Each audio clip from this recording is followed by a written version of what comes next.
All right. And with that, thank you. And I will call to order the regular meeting of the Kentucky Retirement System Investment Committee. And thank you all for attending and taking time from your other worldly duties. And so I officially call this to order. And Sherry, would you do the roll call? Yes, sir. Mr. Lane, Here. Ms. Bova, Here. Mr. Atkins, Here. and Ms. Thompson. Here. Thank you. And that makes a quorum, I believe. Yes. Do we have any public comment? No, sir, no public comment. All right, and the next item would be the approval of minutes from the August 8th meeting, which are up there on your screen. Any changes or additions, corrections that anyone has? Move approval. Thank you. So need a second there. Second. So we have a on the floor the approval of the minutes. Any objections? Hearing none, then the minutes are approved. And let's see what we've got next on the agenda.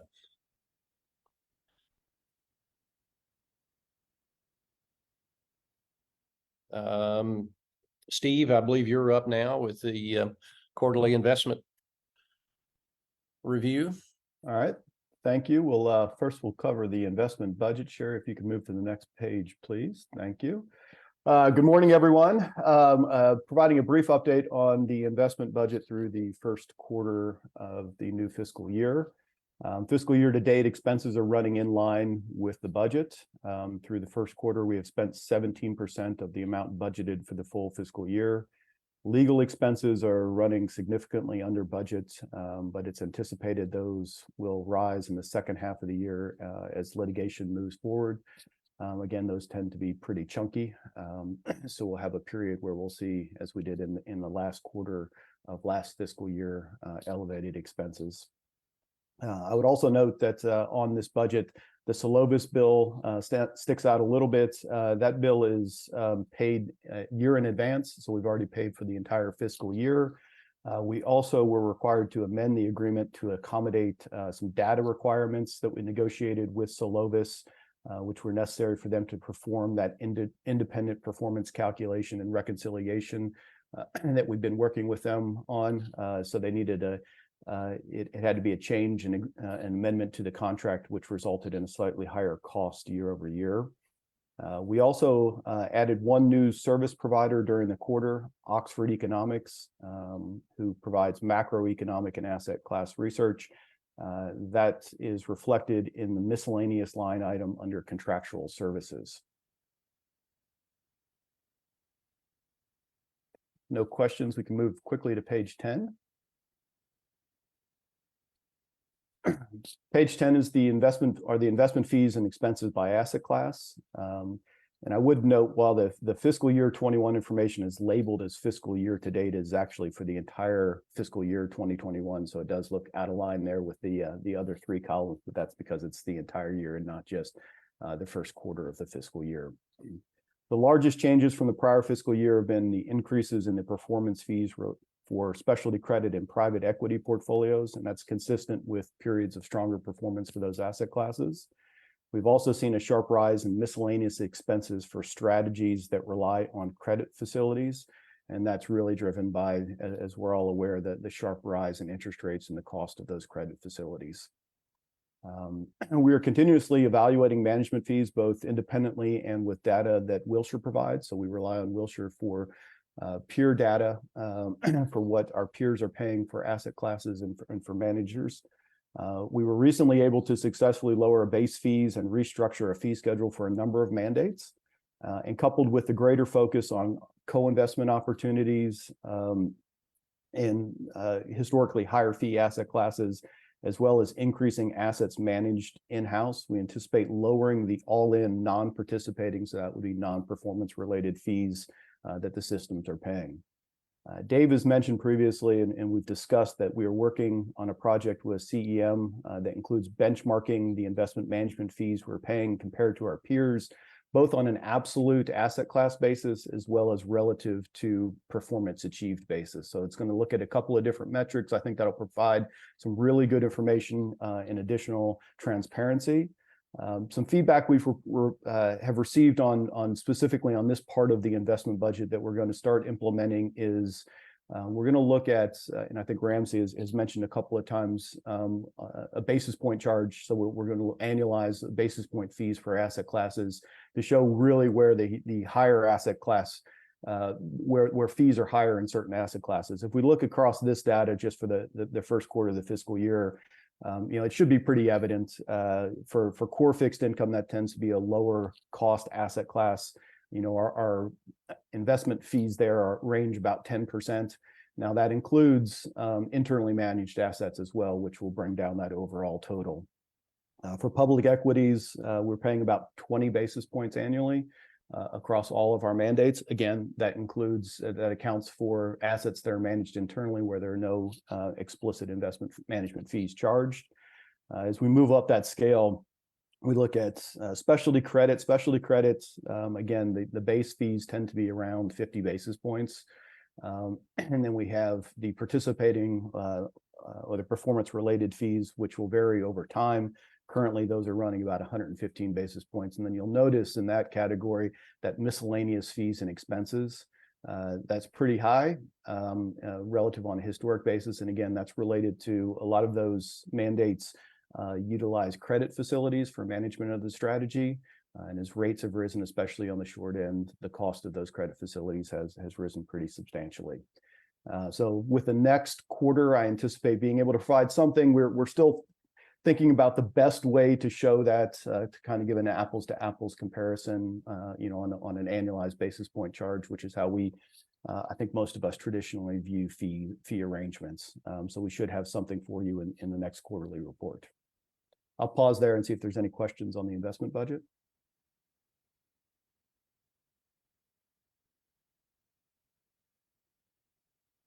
If not, Sherry, we can move to page 14.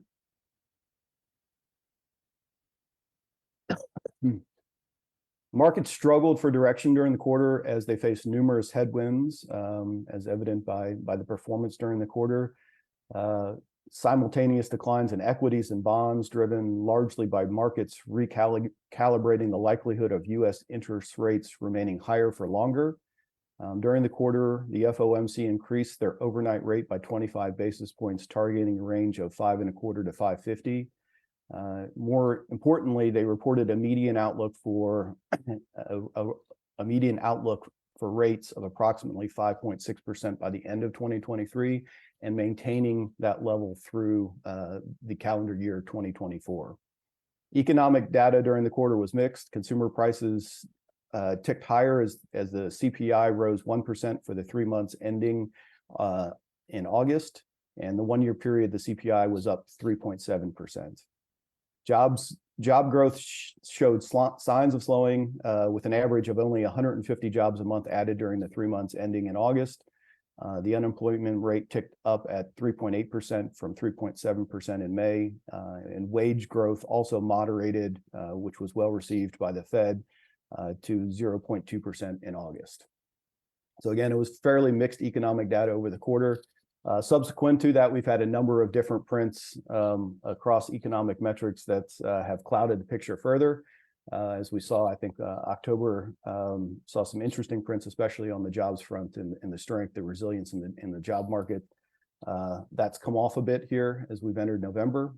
So we expect volatility to remain elevated as markets continue to price expectations for rates out over the next 12 to 18 months. Steve, I got a question if I could. Absolutely. This exhibit is always interesting to look at, and it helps explain the impact that market segments had on performance. Do you or Wilshire ever look at this kind of information on a prospective basis?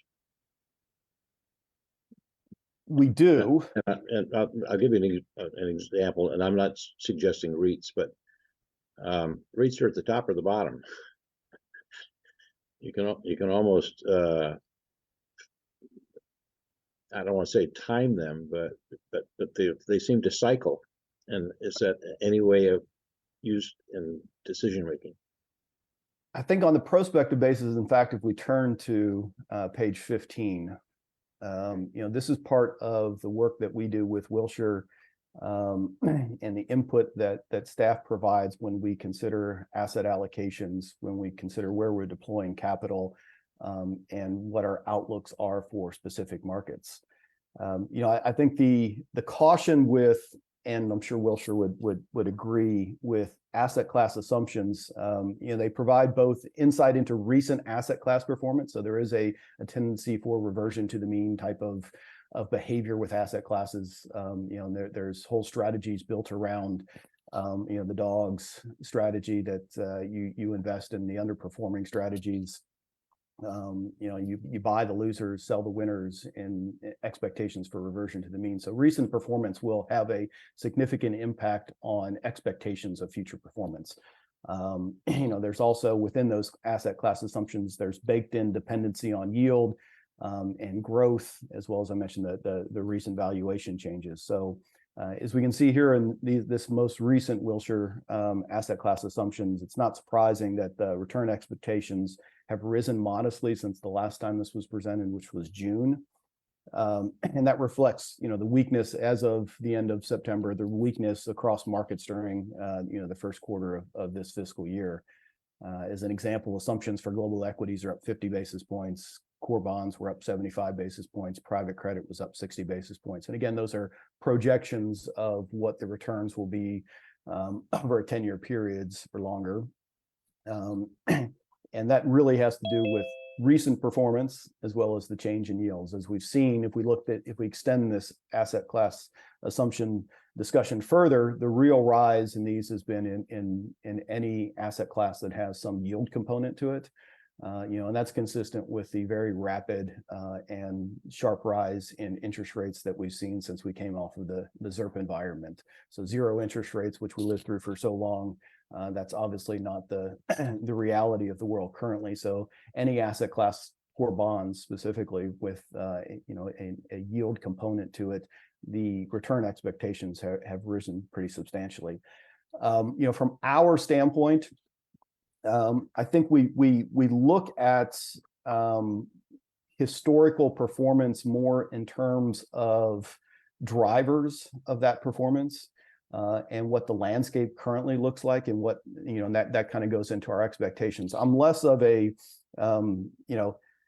trying to time a market based on recent performance. I would like to have I think we tend to take a more informed approach in what are the expectations going forward, and there are lots of things that go into that expectation. Some of that can be, how did an asset class perform historically during rising rates, during high inflation, during declining growth? How they performed historically. Obviously, that as we've seen recently, that isn't necessarily going to be a very good predictor, especially in the shorter term, of how that asset class might perform. But I think if we look at that in a mosaic standpoint, and then we overlay that with our expectations, if we were to get heavy into real estate, again, real estate, as Anthony will tell you, is a very broad asset class. And you always hear real estate is local. There's not just local, but there's lots of different sectors, and the dispersion in performance in sectors has been pretty substantial over the last 18-24 months, and we expect that to increase. So I wouldn't I wouldn't necessarily say REITs are up and down, right? And that has, because they're fairly unique, and they contain both which we view as a real estate component, but they also have an equity component to them. So if we look specifically at REITs, I would not advocate for they're down, now's the time to load up on REITs, based purely on recent performance or historical cyclicality of that performance. Our positioning and capital deployment will depend more on what our outlook is for an asset class. Again, a starting point, there's always a starting point bias in assumptions going forward. Whether that is the absolute current yield for fixed income, which is tends to be a pretty good determiner of what the forward-looking returns are going to be, or depressed market valuations can at times be an indicator of better performance going forward. And I wasn't suggesting REITs, they're an example of something, but I didn't, my question would be more, as we have positive cash flow into these funds. Do we look at these kinds of numbers to tweak, if you will, the asset allocation and guide you as to where you may be putting assets? I think we do. I think there's not just how we're deploying new capital, which would be cash flows, but also how we're rebalancing the portfolio. I mean, I think that's a continuous conversation we have, and the easiest discussion to have, or at least the most straightforward, is the public equities, right? The most liquid markets. And Joe looks at a number of metrics and how we slice and dice the risk in the different mandates within the public equity portfolio. And again, we look at there can be a bias towards U.S., non-U.S., whether that's some emerging versus developed, growth, value, small cap, large cap. That's something we're looking at consistently. Similarly, in the core fixed income portfolio, we look at both where we want our exposures. Is it more spread based? Do we want to take, a greater degree of exposure to spread-based assets? For a long time, not for several quarters, we had a very short duration profile in that core allocation, and that was really driven by our view that we weren't getting paid appropriately from a rate perspective for the risk, and the the downside risk of rising rates far exceeded what we were getting on a yield basis. So we took a very short duration profile, which has worked out well for the core portfolio. More recently, we've unwound that duration short. So we've extended the duration of the core portfolio kind of in a stepwise manner. And so now we're much closer to what the duration of the overall ag index is. And that is in recognition of both the rise in rates, as well as we're probably near. I think it's a loser's game a bit to call the top in rates, as we've seen in the last 2 weeks. The move index and rate volatility can be pretty high at times.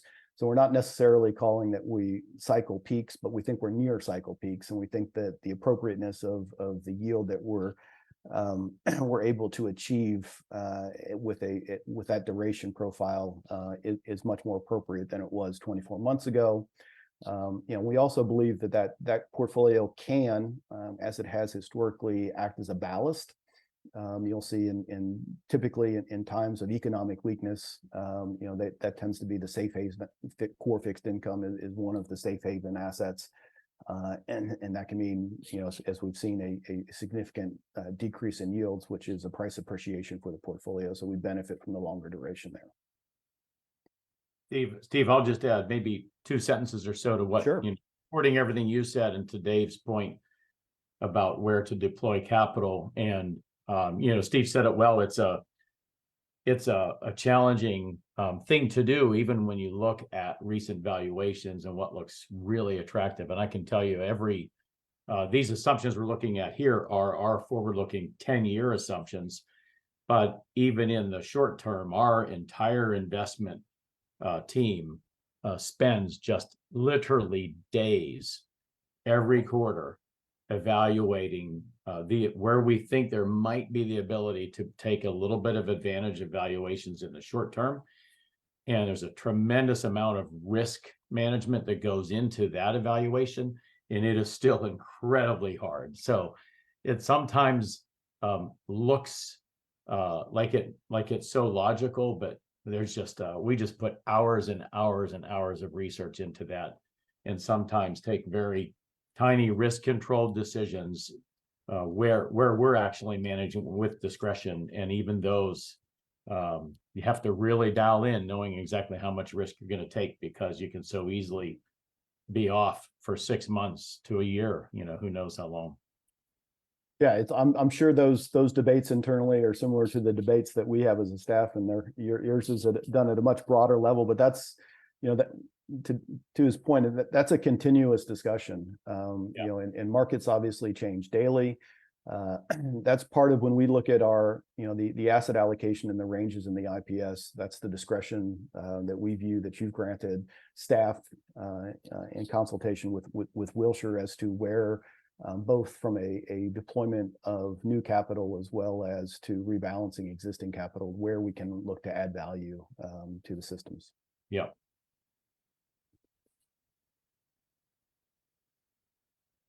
Any additional questions there? Happy to take those.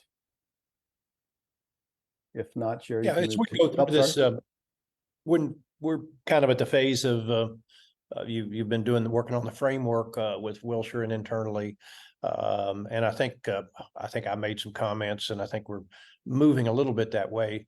Those of us that have been around these markets forever, know that these forecasts that come from the Wall Street firms are, I wouldn't say useless, but they're entertaining. Because sometime in January, this gentleman from the Wall Street Journal will do an article and will point out just how wrong at least 50% of them were. And so as David said, you have to use logic and longer term thought processes to make these really important decisions for us, rather than the vagaries of short term forecasts out there. All of which are available right there on CNBC by very glib, attractive, seemingly intelligent people who are usually wrong. It's a great job to have. So yeah, you still get paid whether you're wrong or not. So I've always looked for that. I haven't found that job yet, but I'm still on the outlook for it. So Sheriff, we can turn to page 16, please. I'm going to briefly touch on markets. Obviously, this is given the move that we've seen since the end of the quarter, all of this information is a little stale, but just to give you kind of before we jump into performance, what the drivers behind the system performance was. U.S. public equities had their worst month of the year in September, down almost 5%, and ended the quarter down over 3%. As surging bond yields and mixed economic data caused markets to reassess the future path of interest rates. And as we've discussed several times, the potential impact of higher rates for longer, the impact on the real economy and growth. That's the debate that continues to go on in markets. As we've talked about, markets have shifted both from a pricing and an expectation standpoint. There was talk early this year and late last year that the Fed would be already cutting rates by now. I think that's obviously been taken off the table. Now the expectation is how long will they maintain rates at current levels, even if we don't see any additional rate increases. And the impact on growth, that's the discussion of no landing, soft landing, hard landing. Whether or not the impact of tighter financial conditions, when and if they start to bite, and how severe that bite will be.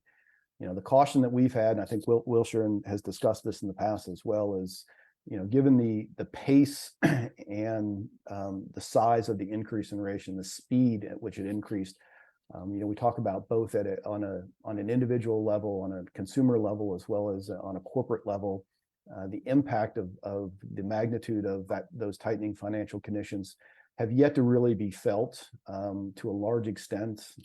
If we look at where corporate borrowing was, it's still there's a big dispersion between where they're paying currently for their borrowing and where current market rates are for that borrowing. So when they need to roll that debt, when they need to either through maturity or restructuring, they're going to be faced with significantly higher rates than currently.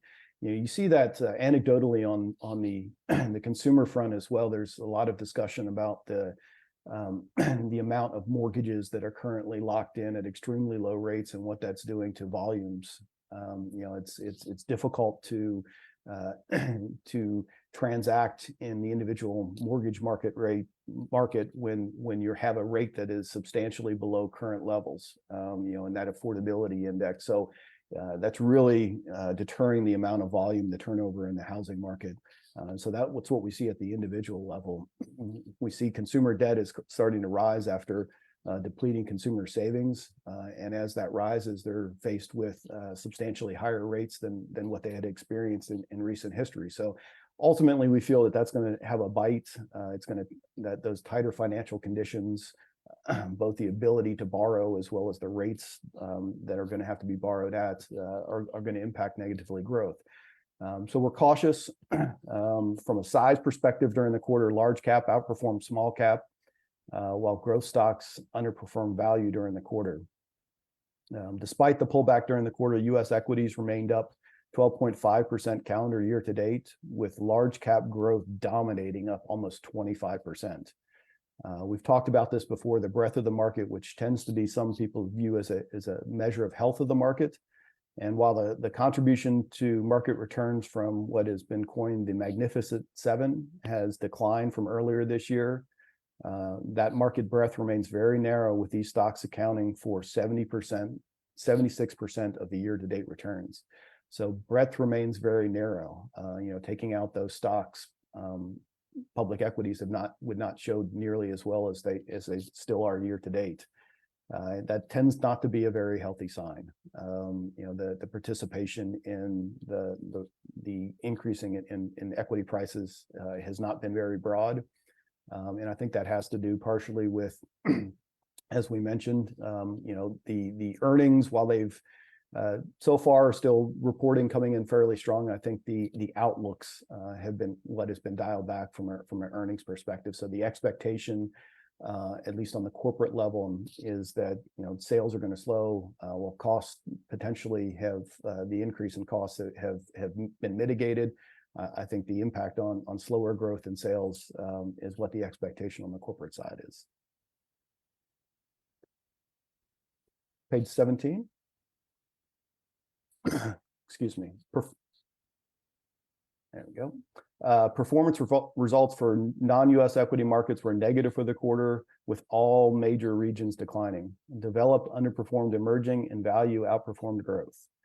The Eurozone fell into a mild recession around the start of the new year, as real GDP fell during the fourth and first quarters. Recent data suggests that conditions are not improving and that the contraction is spreading.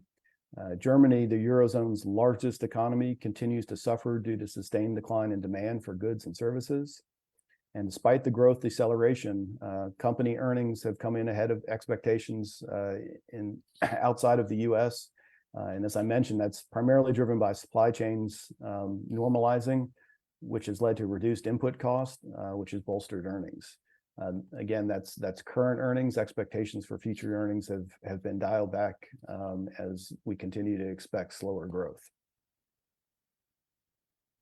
Page 18.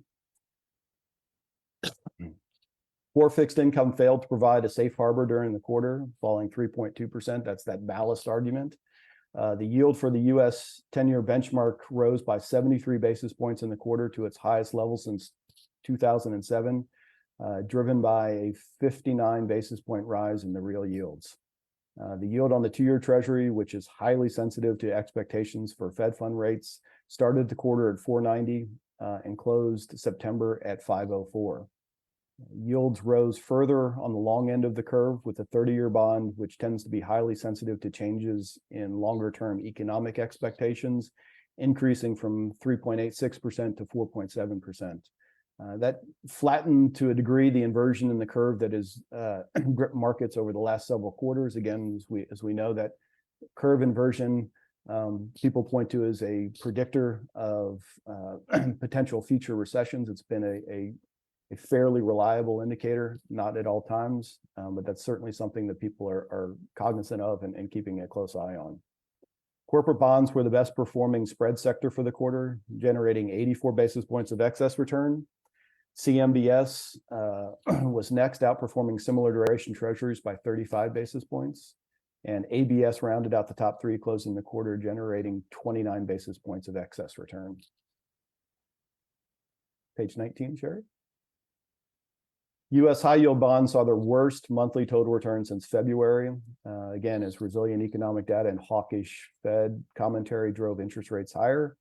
The Bloomberg U.S. high yield index returned minus 118 basis points in September and was down almost 50 basis points for the quarter. Lower rated issuers outperformed for the sixth consecutive month. Overall spreads ended the month 23 basis points wider and were 4 basis points wider on the quarter. This continued the year-to-date trend of risk outperforming quality in high yield. Triple C rated issuers have outperformed double B, the highest quality in high yield, by 8.33% year to date. That's significant outperformance. Leveraged loans outperformed high yield bonds for the fifth time in 6 months. As rising rates and steady CLO issuance provided a tailwind for the asset class. Levered loans have a lower duration, so are less sensitive to the rising rates. They returned 96 basis points, positive 96 basis points in September, and ended the quarter with a gain of 310 basis points. Page 20. U.S. rates represented here on these charts by the 10-year, which is kind of the bellwether, have been on a steep upward trend since COVID-induced lows, with the increases accelerating this year. After May, Fed Chair Powell said the central bank policy may not be restrictive enough and has not been restrictive for long enough. Very important commentary. I think that's led to the reassessment of that higher for longer that we've discussed. Some of that has been backed off. We saw again after the quarter end, the tightening that markets did on behalf of the Fed led to expectations that maybe that we were at peak rates. Markets had done a lot of the work for the Fed in raising rates. That's come off a bit here in the last 2 weeks. And the interesting thing is that part of what the Fed in the last commentary pointed to was that the market had done a lot of that, some of the heavy lifting for them. I don't think they'll necessarily be very enthused that the market has taken off kind of what it had given, a bit of the ability to have that pause. So whether or not we see further action from the Fed, we don't think necessarily the next 25 basis points or even 50 basis points is necessarily the most important thing. It's going to be the duration of how long they keep rates elevated. They still have a lot of work to do on the jobs front. While we've seen inflation cool, I think we're still seeing elevated inflation at levels that the Fed is not comfortable with, and the sticky components of inflation are going to take longer to play out. So I think it's going to be a while before we're within a comfort zone and the Fed signals all clear. And at that point, when they start to look at cutting rates, which is we view as still several quarters away. 10-year yields ended the quarter at 463. 3-month yields were nearly a full % higher at 558. Resulting in a level of inversion that had not been seen in decades. And the duration of that negative spread is also meaningful, as it has been arguably the longest curve inversion in more than 40 years. Again, that's a lot of pundits will point to that inversion as a sign of recession. And it's been interesting both in the magnitude as well as the duration of that inversion. It's not something we typically see. As we come out, the curve tends to disinvert as we enter into a recession. We have not seen that yet. We've seen a flattening of the curve, as we mentioned, during the quarter. That's obviously changing since the end of the quarter. But we'll keep an eye on kind of the shape of the curve. And that it goes to too, as we've talked about before, and I'll mention later. That's really been a benefit to the liquidity program that we have. I think currently our liquidity program is yielding about 5.5%. Which is pretty unique, and it's unique relative to the full curve. But that also affords us the opportunity to be very disciplined with the deployment of capital, because the opportunity cost of maintaining that cash balance is not as significant, obviously, as it is in times of zero rates. Page 21.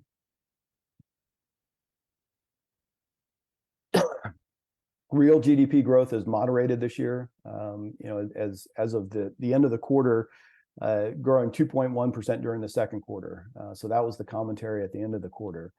And that was after a strong first quarter. Consumer spending dropped and contributed just 0.5% to overall growth. Private spending rebounded strongly during the quarter, while government spending continues to grow. More importantly, in October, third quarter GDP came in surprisingly strong at 4.9%, which was the best quarterly growth rate in nearly 2 years. That print roiled markets and chipped away at the hopes of early Fed easing. I think the balance there is weaker economic conditions, increase the likelihood that the Fed may act more quickly. A strong print like that was not what markets wanted to see from the perspective of easing financial conditions anytime soon. Currently, the Atlanta Fed's GDP now forecast for the fourth quarter of 2023 stands at 2.1%. So we've seen that back to whether the third quarter was an aberration and we're more in the 2% GDP growth going forward. That's the discussion ongoing in markets. I'll pause there before we jump into the performance of the portfolios, if there's any question on third quarter markets or what we've seen since the end of the third quarter.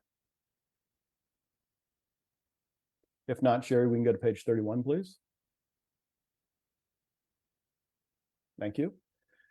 For the quarter, the portfolios performed in line with expectations, given the turbulence in the markets and consistent with their benchmarks. The KRS pension composite produced a return of minus 94 basis points for the quarter, with the KRS and SPRS pension portfolios returning minus 89 and minus 92 basis points respectively, while their benchmark returned minus 88 basis points. The KRS hazardous pension portfolio returned minus 114 basis points versus its benchmark return of minus 69 basis points.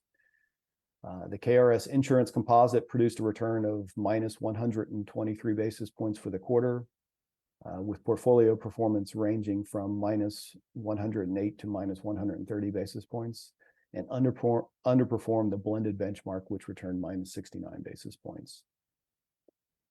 October produced a continuation of September's market weakness as risk aversion continued in the face of numerous headwinds. Growth assets were down globally, with U.S. public equities down over 2.5%, global equities off more than 4%. Energy and high beta were hit particularly hard, falling by 6% and 8% respectively. Core fixed income fell by 160 basis points during the month, and the U.S. 10-year briefly touched 5% for the first time since 2007 on higher for longer concerns, High yield for the month fell over 1% as credit spreads widened, while levered loans were nearly flat for the month given their shorter duration. Real assets were also down during the month as listed securities were negative, while commodities were relatively flat and very mixed. Oil prices were down 11% and gold was up on increased geopolitical concerns. October performance is still very preliminary, but early estimates indicate that the portfolios were down anywhere between 125 and 175 basis points for the month.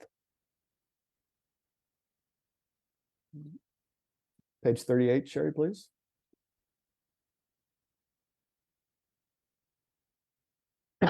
Across portfolios, underperformance in the public equity and private equity portfolios were the primary drivers of relative performance during the quarter.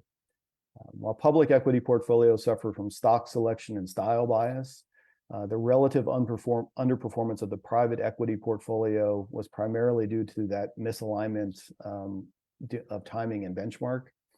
We've talked about this and something that we would like to address in the next version of the IPS.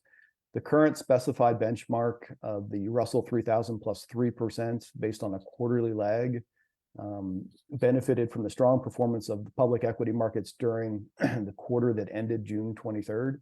So with that lag and being a private equities or public equities compared to private equities, there was a significant outperformance relative to our portfolio, and that was not reflected in the actual performance of private equity for the quarter that ended 2023. So our private equity performance was real time, up to date for the end of the quarter, whereas the benchmark has a lagged indicator, and it's also a public equity benchmark as opposed to private equity. So there was this was one period where there was significant dispersion between what the lagged public equities benchmark did and what our actual private equity portfolio did.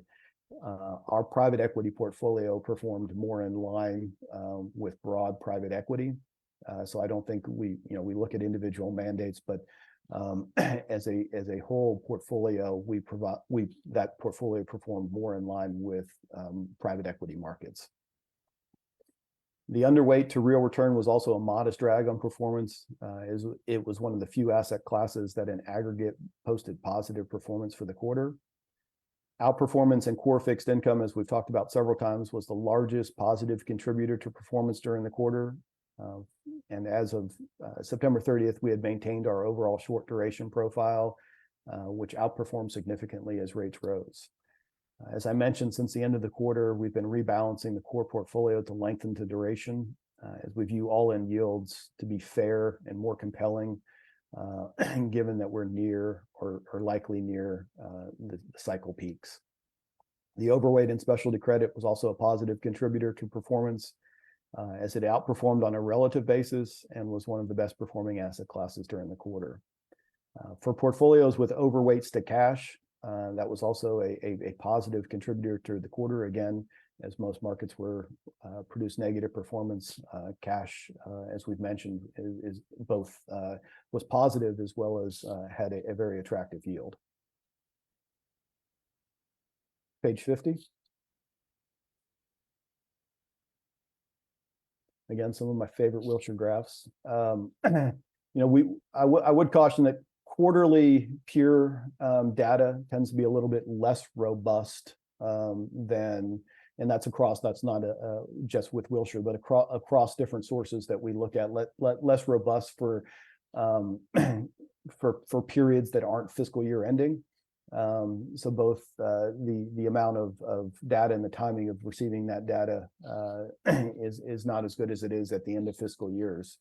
For the first quarter of the fiscal year, median plan performance, as currently indicated, was down anywhere between 3% and 4%.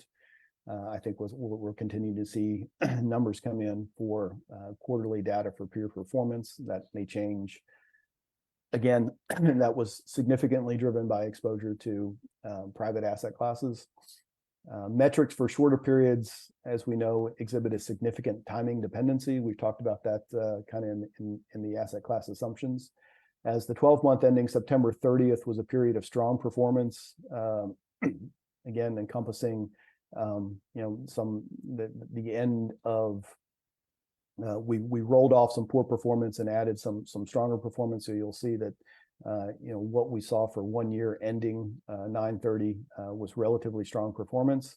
The portfolios with lower relative risk profiles and less aggressive allocation targets underperformed the peer universe from a pure performance perspective, falling into the bottom quartile for the 1 year period.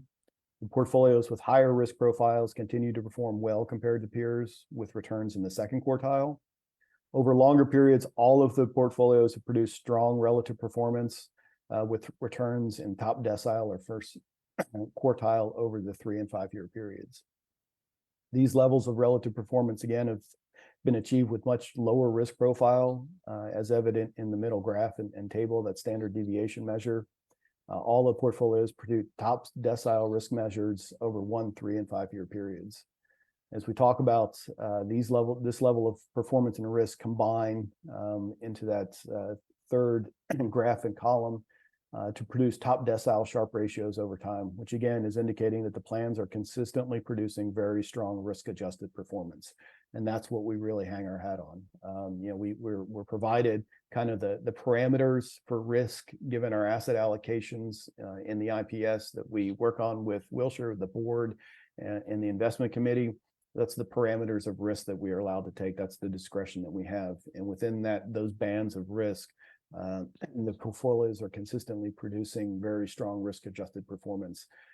So that's both at a manager level as well as what we've talked about as far as allocating within those allocations. So it can be in the public equity side, whether we're leaning towards U.S. or non-U.S. growth versus value. So those decisions that are being made are producing very strong risk-adjusted performance. Excuse me. Page 62. While we continue to make progress on moving the portfolios towards their respective IPS allocation targets, as of the end of the quarter, the portfolios were broadly underweight real return, with smaller underweights to real estate, with corresponding overweights in specialty credit and cash. Again, as we view that combination of those two asset classes as serving as the best proxy for the portfolios that are underweight, given that combined risk reward profile. This quarter, we've included a pro forma look across all the portfolios at the allocations, which takes into consideration capital that's been committed and that we view as having a high probability of being called. There is a little bit of discretion there because we have some committed capital from a legal perspective that is unlikely to be called. It's either at the end of an investment period or given discussions with the manager that we don't view it as a high probability that that capital is being called. So we've excluded that, but we want to look at, if as of today, all the committed capital that we thought had a high probability of being called was called, where would the allocations be? And as we can see, that committed capital, accounting for that committed capital, brings us much closer to ranges and targets. Excuse me. Specifically for allocations that were outside of their prescribed range during the quarter, the impact to performance, which I think is really important, was minimal, and it ranged from contributing positive 21 basis points to deducting 12 basis points from overall performance. So again, that's looking at if we were inside of the range, if we were at target for those asset classes that are currently outside of the prescribed range, what would the impact on performance have been? And so during this quarter, it was relatively minimal, and it ranged again from slightly positive, being over allocated to cash and to specialty credit, which were better performing asset classes, to modestly negative. Since the end of the quarter, new capital commitments in real estate, which we made earlier this year, were called for the KRS and SPRS pension portfolios and the KRS insurance portfolios. That capital called range from 75 to 200 basis points. And those additional commitments were made in consideration of those portfolios being further away from their targets. So we wanted to bring them more in line with the other portfolios. The new real return mandates have continued to call capital, moving the portfolio allocations closer to their targets. One of the new mandates, Maritime Partners, called 76% or 190 million across all systems of our total commitment in October. So that's again moving us closer towards the range. And we continue to be cautious, as I mentioned, deploying capital in markets where we view valuations as being particularly stretched and that could see potentially more significant adjustment as tightening financials begin to take hold. We're also managing allocations with the expectations, as we talked about, that there could be potential revisions to the IPS allocation targets. I think we're wrapping up that work with Wilshire. We've talked, I've sent a couple of comments to Pruitt for feedback, and we hope to be bringing those as suggestions for the new asset allocations before the investment committee, certainly before the end of the year, hopefully before the end of the month.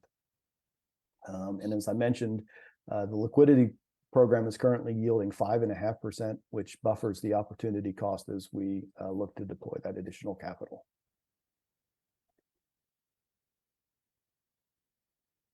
Any questions?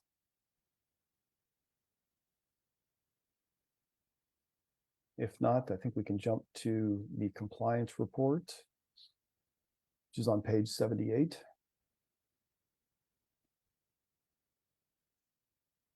While the formatting looks the same as the last report, we may have made a couple of changes to the report, and we continue to look to make enhancements. I think this is one of the big projects we have from a reporting standpoint, which we think is really important both for the fulfillment of fiduciary duty as well as transparency.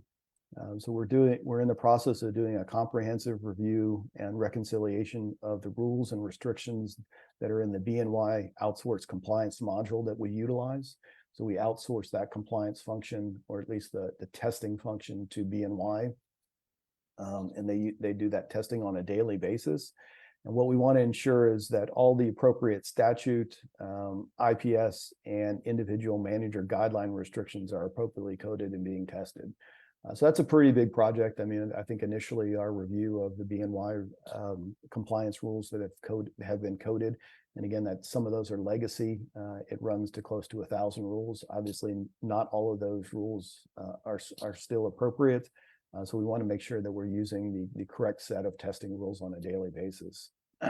You'll also note that I added a footnote for the second test, and that's clarifying that the intent of that restriction, which is 15% for an individual manager, does not apply. It applies only to external managers, and it does not apply to assets managed internally by KPPA staff. So I'm still we're still reporting that as in compliance, given the intent of the restriction is it applies only to external managers.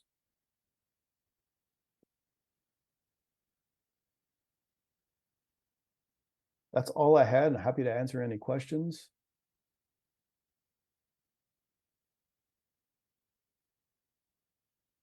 Anyone have anything for Steve or any of our other managers? I have one, just general. Sure. Do you consider back on that, where the targets are and percentages, that chart? Do you consider, since we are so overweight in cash, adding more to public equity? Or no? I don't know. I'm just curious. So we have the ability. That's certainly been part of the discussion. What we've looked to do is the first step is to look for where we can deploy in assets, combination or individually, that we feel are the best proxy for the asset classes where we're underweight. I think our view on the public equity side, and I know Joe's on as well, he can comment, is we've been cautious. We've rebalanced within the public equities several times over the last few quarters, more rebalancing towards target. I don't think our current view is we want to be exceptionally long public equities, and that's on an outlook as well as a current valuation perspective. But looking at the combination of where we are long relative to target, both in a cash, specialty credit, has really been where we viewed the combination of those asset classes as the best public markets proxies for the private asset classes that we're currently underweight. We are looking at some additional proxies that we might be able to utilize. We're kind of doing that hand in hand with the review of the asset allocations and the recommendation that we're going to make based on the new asset class assumptions, hopefully in the coming weeks. But it's certainly, we obviously have the ability to deploy additional capital in public equities. I think that would have to be based on both a view as to the opportunity within public equities on an outright basis, as well as what it meant from a proxy standpoint for the underweight asset classes. I wish in the last couple of weeks we had been much longer public equities. That would have been a very nice trade. I think the magnitude of kind of that retracement has been a little surprising, at least from my perspective. Joe may be different there, but whether or not the timing, I don't want to get into too much of, we're not market timers. We're not looking to day trade. We're looking to position the portfolio for a longer term outlook. If we start to see value, I think that what we like is the amount of discretion or the range in that public equities, especially. I think that's the opportunity set that we view. I think the longest we've been, and certainly in recent years, is several percentage points over target. We took that off. That was during the lows of COVID. I think we over allocated. We took a long position in the public equities portfolio. We unwound that as valuations came back. as strong performance in the public equity markets. We'll certainly look at opportunities, on a prospective basis when we think it's a good time to get long public equities. I just don't think currently that's our view that it's the appropriate time. I mean, even if we look at talking about, and we'll delve into kind of the asset allocation work when we present that. But if we look at, and Wilshire can comment here, it's not necessarily surprising, but if you were to look at an unconstrained efficient frontier for building a portfolio, it would have a very, very low allocation to public equities. And I mean, depending on where you are on that efficient frontier, all the way down to zero public equities. So from that capital market assumptions and looking at building efficient portfolios, you would actually be moving in the other direction and lowering your allocation to public equities. Do you think we need to, maybe that goes along with, we need to change the policy, the asset allocation? Yes, that's what we hope to do, is bring a recommendation to the investment committee that with a proposal for new asset allocations. And again, currently we have two, right? We have one for what was the older 5.25 assumed rate plans, and then the 6.25 assumed rate. So we have two, and they have different risk profiles, different allocation targets for public equities and other asset classes. I don't think our view is, obviously we're not going to be that draconian and chop public equities or any asset class. We don't want to make significant material changes. We think we do it in a measured, more stepwise fashion that accounts for both the revised asset class assumption, as well as staff and Wilshire's assessment of markets. So we kind of overlay those against each other, and you will see probably a reduction in the targets for public equities, but not nearly as significant as like an unconstrained model would indicate. Part of that is, we want to do it on a cost-effective basis. So there's two sides of that trade, both getting out of an asset class, rebalancing an asset class, as well as going into an asset class. Some of those asset classes, as we've seen with real return, with private equity, to some extent with real estate, they take time to deploy capital, even after we commit it.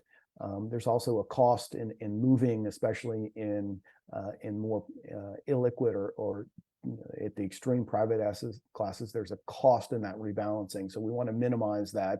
We want to do it in a prudent manner, and we want to do it with a long-term horizon.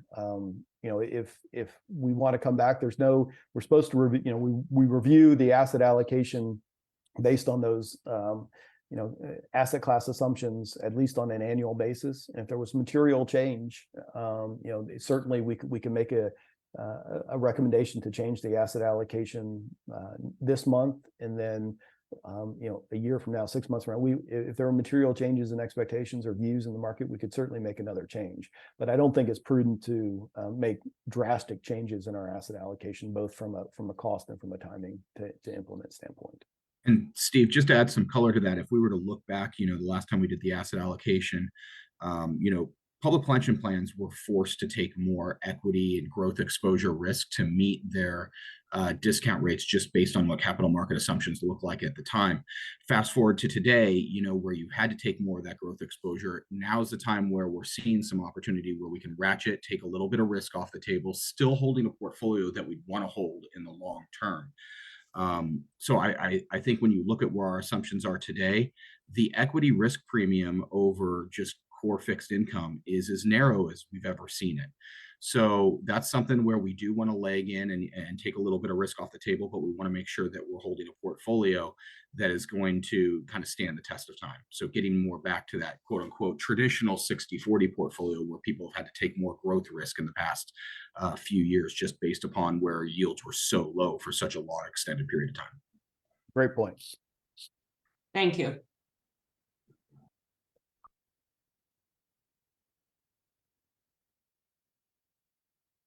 All right, Pruitt, that is all I had. All right. Any other questions? Comments, thoughts? If not, I believe we've reached the end of our agenda. Is that correct? And so could I have a motion to adjourn this meeting?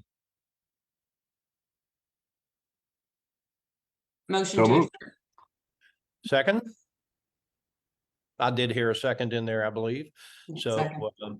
any objections? If not, this meeting is adjourned. Good to see y'all. Thank you very Thank much. you.